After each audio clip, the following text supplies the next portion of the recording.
Element की configuration और उनके एलिमेंट के बारे में हमने कंप्लीट स्टडी कर लिया था।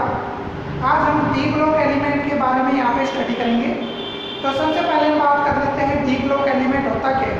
ठीक है, डी ब्लॉक एलिमेंट की डेफिनेशन, उनमें कौन कौन से एलिमेंट प्रेजेंट होते हैं और क्या कॉन्फ़िगरेशन होगी, वो हम इस लेक्चर में स्टडी करेंगे।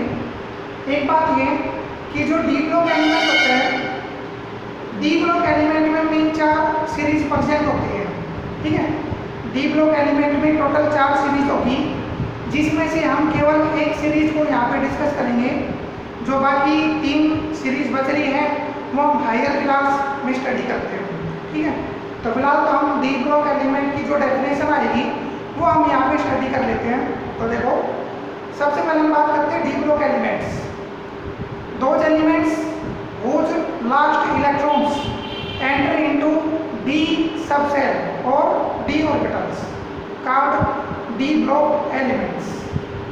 क्या करें कि वो एलिमेंट्स जिनके लास्ट इलेक्ट्रॉन d सबसेल या d ऑर्बिटल में एंटर करें, तो वो एलिमेंट्स को हम d ब्लॉक एलिमेंट्स कहते हैं। समझ में आ गया? तो क्या डेफिनेशन कहोगे? those elements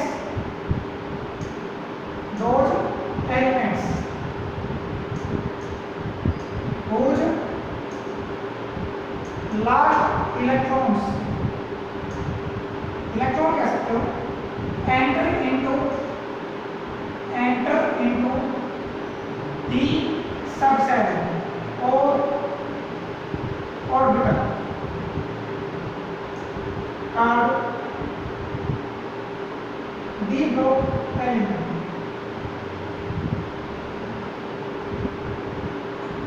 called d block elements, and d block elements are also known as transition elements। ये हमने पीछे डिस्कस कर लिया था, वैसे लिखना चाहो तो लिखो।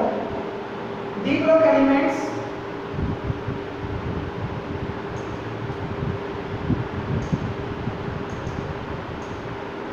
are also called transition elements। Transition elements due to they have both properties of S block and P block elements।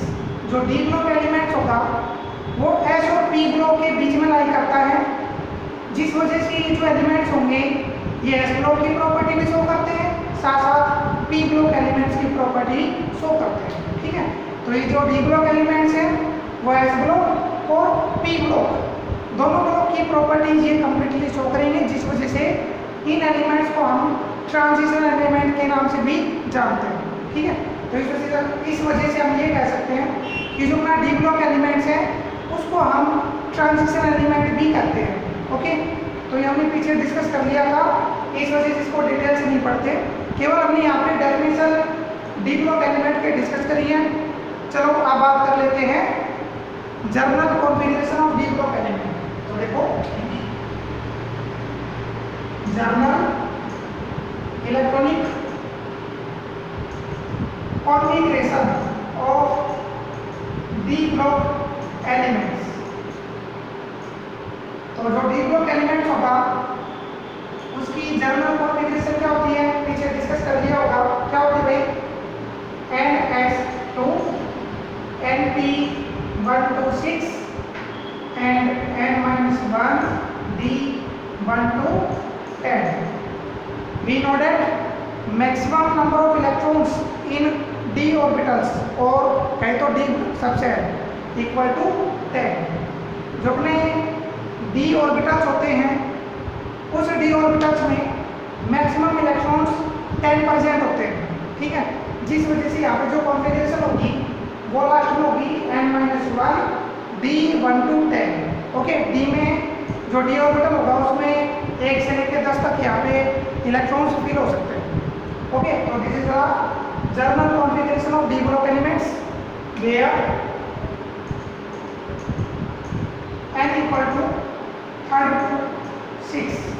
यहाँ पे जो n की वैल्यू होगी वो 3 से लेके 6 तक होती है। पता होगा क्यों आया ऐसा, हमने पीछे डिस्कस कर लिया था, तो देख लेना वहाँ पे। ओके, चलो अब हम बात करते हैं first series of transition elements. Simple हमें पता है कि जो डी ब्लॉक एलिमेंट्स है उसको हम ट्रांजिशन एलिमेंट भी कहते हैं।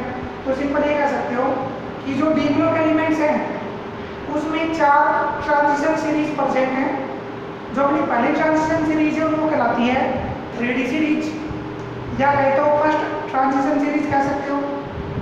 सेकंड जो सीरीज है उसको हम कहते हैं 4D सीरीज, या कहे तो सेकंड ट्रांजिशन सीरीज। तीसरी सीरीज को हम कहेंगे 5D ट्रांजिशन सीरीज, या फिर कहे तो थर्ड ट्रांजिशन सीरीज। और जो फोर्थ है वो कहलाती है 6D ट्रांजिशन सीरीज, या कहे तो this is fourth transition series. तो अभी हमने क्या बताया कि जो डी ब्लॉक एलिमेंट्स है या जो ट्रांजिशन एलिमेंट्स है उसमें 4 सीरीज है। ठीक है, यहाँ पर लिख सकते हो क्या, D block elements have 4 transition series, 4 transition series which are given as, which are given as। अपनी जो पहली ट्रांजिशन सीरीज है वो क्या कहलाती है, this is called 3D transition series. क्या शॉर्ट फॉर्म में कर दो, चलो लिखना चालू करो, 3D ट्रांजिशन सीरीज और फर्स्ट ट्रांजिशन सीरीज। ठीक है, सेकेंड ट्रांजिशन सीरीज का नाम क्या होगा, जो सेकेंड सीरीज है उसका नाम क्या है, 4D ट्रांजिशन सीरीज और second transition series. Simple form में कह सकते हो।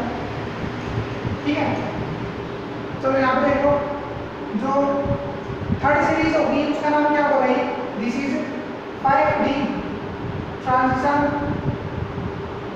सीरीज, या कहे तो this is third transition series. And जो फोर्थ सीरीज है वो क्या कहलाती है, this is called 6D transition series और फोर्थ ट्रांजिशन सीरीज। ओके, तो 4 सीरीज अपने डी ब्लॉक एलिमेंट्स में प्रेजेंट है। अब हम ओनली फर्स्ट सीरीज को यहाँ पे हम डिस्कस करेंगे। फर्स्ट सीरीज में कितने एलिमेंट्स यहाँ पे प्रेजेंट हैं, उनकी कॉन्फ़िगरेशन क्या होगी, वो हम यहाँ पे इस लेक्चर में स्टडी करते हैं। जो बाकी 3 सीरीज है वो +1 और +2 के अंदर कंप्लीटली स्टडी करोगे। ठीक है, तो फिलहाल तो हम पहली ट्रांजिशन सीरीज के जितने भी एलिमेंट्स हैं उन सभी की कॉन्फ़िगरेशन यहाँ पे देखते हैं। तो देखो कौन कौन से एलिमेंट यहाँ पे आते हैं और उनकी कॉन्फ़िगरेशन क्या होती है वो यहाँ पे देखेंगे। तो देखो भाई,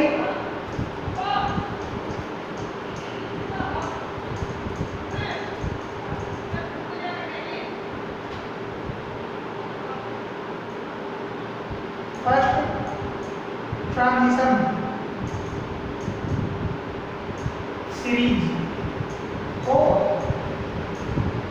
3D transition series.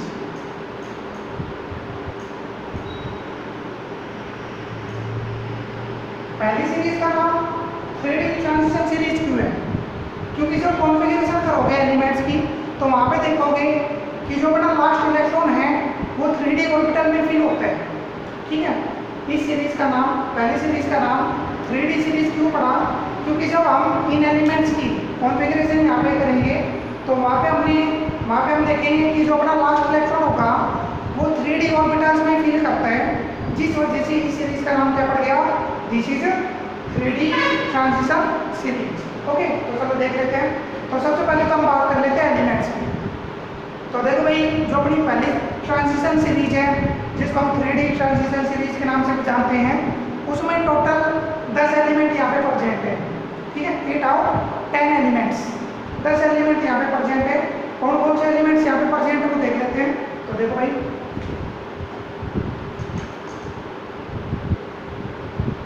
Name of elements,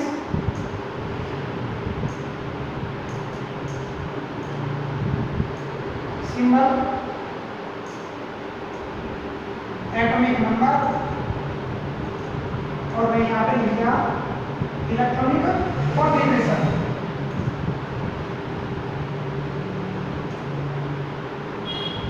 ठीक है, तो देखो भाई कैसे क्या कर रहे हैं। सबसे पहले हम पहले एलिमेंट को यहाँ पे लेके चल रहे हैं। तो अपना जो 3D सीरीज का जो पहला एलिमेंट हुआ स्कैंडियम है। पहले सिंबल देख लेते फिर नाम देख लेते हैं। Scandium, titanium, vanadium, chromium, manganese, iron, cobalt, nickel. ठीक है, और वही कॉपर, जिंक। ये एलिमेंट यहाँ पे पहुंच जाएगा। तो ये तो सिंपल है। अब हम इन एलिमेंट के नाम और भाई जो एटॉमिक नंबर है वो देख लेते हैं। तो देखो सबसे पहले एटॉमिक नंबर तो देख लो ना। स्कैंडियम है, इसका एटॉमिक नंबर क्या होगा 21, टाइटेनियम का 22, वनेडियम का 23, क्रोमियम का 24, मैंगनीज का 25, आयरन का 26, और भाई कोबाल्ट का 27, निकेल का 28, आयरन ये क्या नाम है कॉपर का 29 और जिंक का 30। ठीक है, ये एटॉमिक नंबर हो गया। नेम ऑफ एलिमेंट्स को देखो कैसे हम यहाँ पे करेंगे, तो देखते हैं। हाँ देखो पहला सा एलिमेंट हो गया स्कैंडियम। स्कैंडियम को रिप्रेजेंट करेंगे Sc से, जिसका एटॉमिक नंबर क्या होगा 21।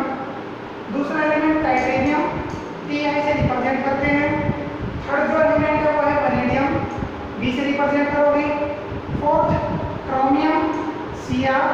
फिफ्थ मैंगनीज, Mn से रिप्रेजेंट करते हो।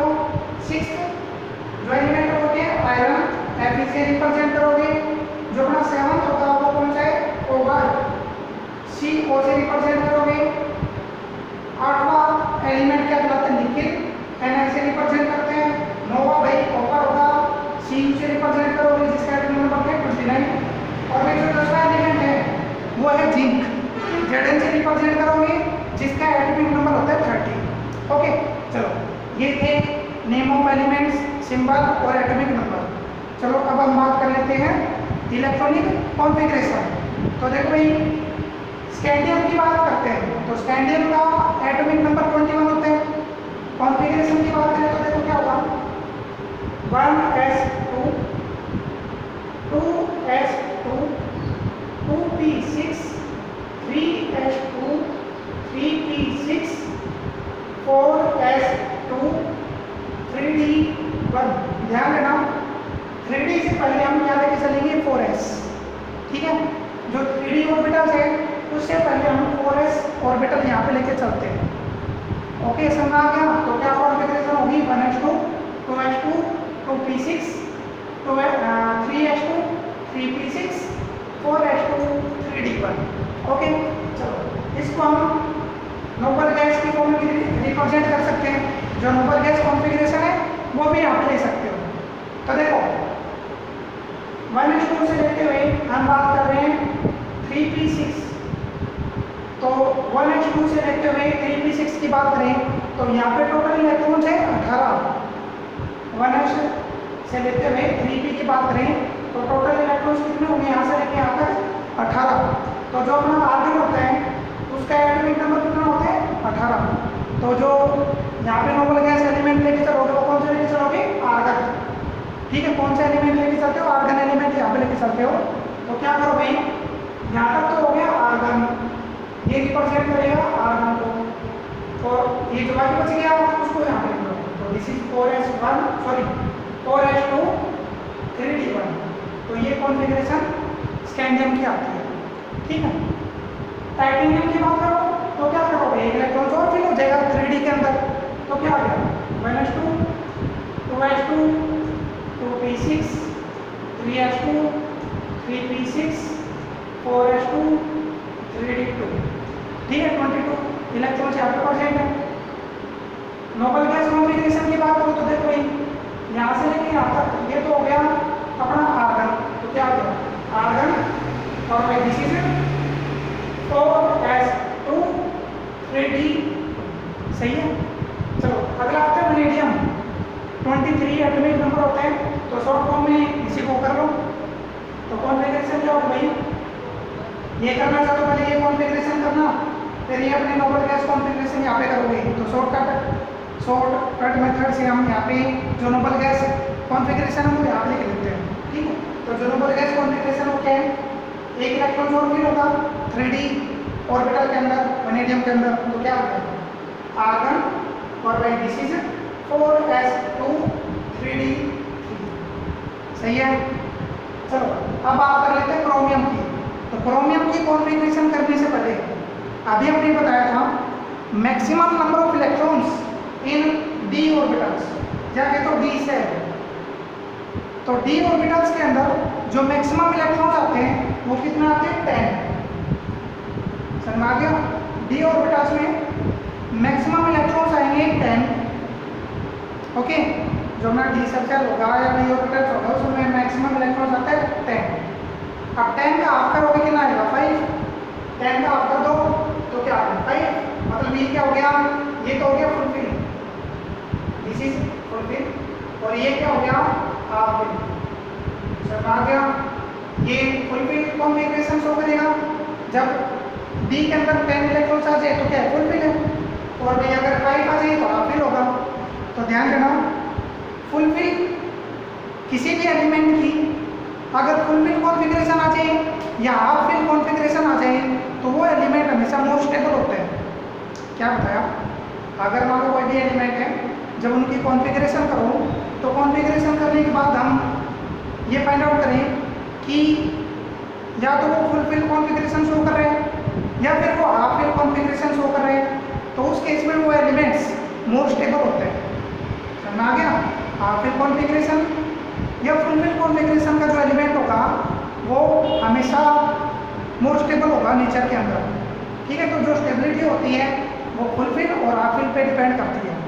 तो यहाँ पे देखना, हम बात कर रहे हैं क्रोमियम की। क्रोमियम की जब कॉन्फ़िगरेशन करोगे तो क्या आएगा, एक इलेक्ट्रॉन और फिल हो जाएगा, तो क्या आएगा, आर्गन 4s2 3d4, ये होना चाहिए ना। बट अगर मान लो यहाँ से 4s से एक इलेक्ट्रॉन जंप करते हुए कहाँ पे आ जाए, 3d के अंदर आ जाए, एक्चुअली में होनी चाहिए कॉन्फ़िगरेशन, बट ये कॉन्फ़िगरेशन नहीं होती। क्यों नहीं होती वो अभी बताते हैं। देखो 4s में कितने इलेक्ट्रॉन्स हैं, वो फिलहाल 2 है, और 3d में 4। अभी हमने बताया कि d के अंदर, d ऑर्बिटल्स में या d सबसेल में मैक्सिमम इलेक्ट्रॉन्स आते हैं 10, उसका हाफ करोगे कितना आएगा, 5। तो अगर 5 इलेक्ट्रॉन से d के अंदर आ जाए तो क्या होगा, हाफ फिल। हाफ फिल है तो क्या होगा, मोर स्टेबल। तो मोर स्टेबल मतलब स्टेबिलिटी को मेंटेन करने के लिए क्या होगा कि 4s से एक इलेक्ट्रॉन जब करके कहाँ पे चला जाएगा, 3d के अंदर चला जाता है। तो 3d के अंदर चला जाएगा तो क्या कॉन्फ़िगरेशन होगी, argon, this is 4s1 3d5, ठीक है। क्रोमियम की कॉन्फ़िगरेशन होनी चाहिए थी ये, बट यहाँ पे 4s में 2 इलेक्ट्रॉन्स है, अगर एक इलेक्ट्रॉन जंप करके कहाँ पे आ जाए, 3d के अंदर फिल हो जाए, तो क्या बन सकते हैं, आर्गन 4s1 3d5। अब 3d5 है मतलब d के अंदर क्या है, हाफ फिल। अब हाफ फिल ये शो कर रहे हैं, half fill configuration chromium show कर रहे हैं, तो क्या हुआ, इट इज मोर स्टेबल, ठीक है। तो स्टेबिलिटी के लिए सब कुछ हो रहा है यहाँ पे, कर लोगे तो ये बन गया मोर स्टेबल। सेम एलिमेंट यहाँ पे बात करो मैंगनीज की, तो क्या करो भाई, अब एक इलेक्ट्रॉन कहाँ पे जंप करेगा, पहले करो यहाँ पे 4s में, तो क्या आएगा, जो अपनी जो कॉन्फ़िगरेशन चल रही थी ना उसका कोडिंग करना, इसका कोडिंग करो, क्या आएगा, आर्गन और भाई 4s2 और 3d5। समझ आ गया। इसका कोडिंग करोगे तो स्टार्टिंग में करने से क्या था, 4s2 3d4 था। अब अगला एलिमेंट की कॉन्फ़िगरेशन करो तो क्या होगा, जो लास्ट इलेक्ट्रॉन होगा वो 3d में एंटर करेगा, क्या आएगा, आर्गन 4s2 3d5। अब यहाँ पे क्या है, 3d5 आ रहे हैं। अब 3d5 क्या है, हाफ फिल कॉन्फ़िगरेशन शो कर रहा है, तो it is also more stable. ये कैसा एलिमेंट है, मोर स्टेबल एलिमेंट है। तो भाई अपना क्रोमियम और मैंगनीज दोनों क्या मोर स्टेबल एलिमेंट। आयरन की बात करो तो आयरन की कॉन्फ़िगरेशन देखो क्या आएगा, आर्गन 4s2 3d6। सही है। इसी तरह भाई कोबाल्ट की बात करो तो क्या हो गया, आर्गन 4s2 3d7। निकेल की भाई आर्गन 4s2 3d8। कॉपर की कॉन्फ़िगरेशन करो भाई, क्या आएगा, आर्गन 4s2 3d9 कह सकते हो, ठीक है। अब देखो भाई, अब 3d में कितने इलेक्ट्रॉन्स है, 9। अगर इसी तरह 4s से एक इलेक्ट्रॉन जंप करके कहाँ पे आ जाए, 3d में आ जाए, 4s से एक इलेक्ट्रॉन जंप करके कहाँ पे आ जाए, 3d में आ जाए, तो क्या कॉन्फ़िगरेशन होगी, आर्गन 4s1 3d10। तो क्या हो गया, फुलफिल हो गया ना। 3d के अंदर क्या है, फुलफिल कॉन्फ़िगरेशन। अब ये फुलफिल कॉन्फ़िगरेशन शो कर रहे हैं, फुलफिल कॉन्फ़िगरेशन ये शो करेगा, तो इट इज मोर स्टेबल। ये कैसा होगा, मोर स्टेबल एलिमेंट होगा। तो जो कॉपर है उसकी कॉन्फ़िगरेशन भी एक्चुअली में ये होती है, होनी चाहिए, बट ये शो करते हैं। क्यों शो करते हैं, ड्यू टू इट्स स्टेबिलिटी के कारण ये शो करते हैं। चलो जिंक की बात करो, जिंक की बात करें तो क्या हो गई, आर्गन और मैं क्या आ गया 4s2 3d10, ठीक है। सिमिलरिटी जिसको उठा के चलना, आर्गन 4s2 जो नेक्स्ट इलेक्ट्रॉन वो 3d में एंटर करेगा, तो क्या हो गया 3d, यहाँ पे 9 था, यहाँ पे क्या आ गया 3d10। अब डी में देखो भाई, 3d में देखो, 3d में क्या है, 10 इलेक्ट्रॉन्स परसेंट है, ये भी फुलफिल है। जो 3d है वो फुलफिल कॉन्फ़िगरेशन शो कर रहे हैं, जिस वजह से it is also more stable elements. तो यहाँ पे एक तो भाई क्रोमियम, एक कौन सा, क्रोमियम, दूसरा manganese, chromium, manganese, cobalt, zinc.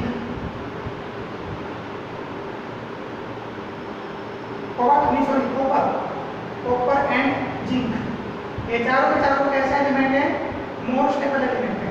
This is more stable elements. क्यों, क्योंकि ये दो तो क्या कर रहे हैं, हाफ-फिल कॉन्फ़िगरेशन शो कर रहे हैं, जबकि जो बाकी वाले हैं ये फुल-फिल कॉन्फ़िगरेशन शो कर रहे हैं, जिस वजह से क्या होगा, मोर स्टेबल होगा, ठीक है। तो ये था डी ब्लॉक एलिमेंट का कंसेप्ट। जो बाकी 3 सीरीज बच रही है वो हम हायर क्लास में स्टडी करेंगे। अब S block, P block, D block और जेड ब्लॉक हैं, उनको हम, एफ ब्लॉक को तो हमने यहाँ पे स्टडी नहीं करी है, एफ ब्लॉक की केवल हमने कॉन्फ़िगरेशन करी थी। कॉन्फ़िगरेशन यहाँ पे बस काफ़ी है। जब +1 में जाओगे तो वहाँ पे एफ ब्लॉक एलिमेंट की जनरल कॉन्फ़िगरेशन और सभी एलिमेंट की कॉन्फ़िगरेशन वहाँ पे डिस्कस करेंगे, ठीक है। फिलहाल हमने डी ब्लॉक एलिमेंट को यहाँ पे हमने स्टडी करे हैं। अपना जो अगला लेक्चर होगा वो फिजिकल प्रॉपर्टी का होगा। जो अपना नेक्स्ट लेक्चर आएगा वो फिजिकल प्रॉपर्टी, जो पीरियोडिक टेबल, उसके बारे में हम वहाँ पे स्टडी करेंगे। तो वहाँ पे हम atomic size, ionisation enthalpy, electronegativity, electropositivity, metallic and non metallic properties, इनके बारे में स्टडी करेंगे।